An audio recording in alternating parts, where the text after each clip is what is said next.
அஸ்ஸலாமு அலைக்கும் வரஹ்மத்துல்லாஹி வபரகாத்துஹு. அன்பார்ந்த இஸ்லாமிய உறவுகளே, எல்லாம் அல்லாஹ் நம்முடைய அமல்கள் அனைத்தையும் கபூல் செய்வானாக, பாவங்களை மன்னிப்பானாக.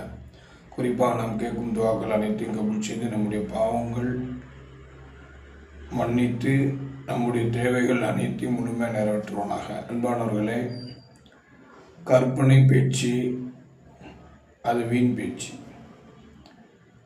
கற்பனை என்கிற பேச்சுக்களை விட்டு, கற்பனை என்கிற பேச்சின் மூலமாக ஏற்படக்கூடிய விபரீதங்களை விட்டு, ஃபித்னாக்களை விட்டு, வசாதுகளை விட்டு எல்லாம் நம் அனைவரும் பாதுகாப்பானாக.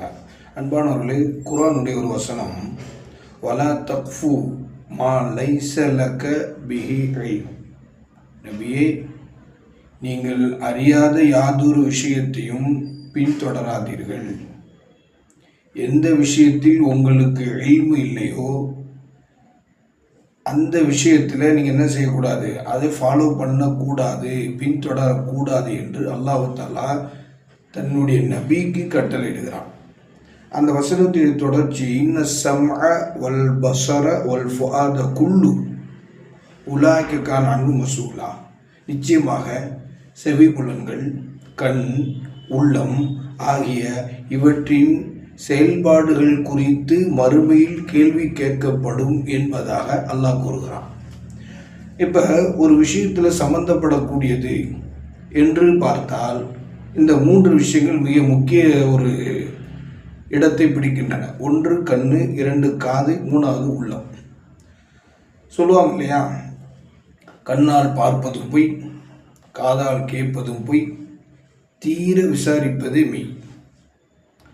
அப்போ அந்த விஷயத்தை தீர விசாரிப்பதின் மூலமாகத்தான் அதனுடைய உண்மை தன்மைகளை நாம் சரியான முறையில் புரிந்து கொள்ள முடியும். அவர் சொன்னார், இவர் சொன்னார் அப்படிங்கிற ரீதியில் நாம் ஒருத்தரை அவர் மீது பழி சுமத்துவதோ அல்லது அவர் தவறான ஒரு நபர் என்றோ நாம் முடிவுக்கு வருவது என்பது அதுதான் மிகப்பெரிய ஃபித்னாக்கும் பலாக்கும் காரணமாகிடும்.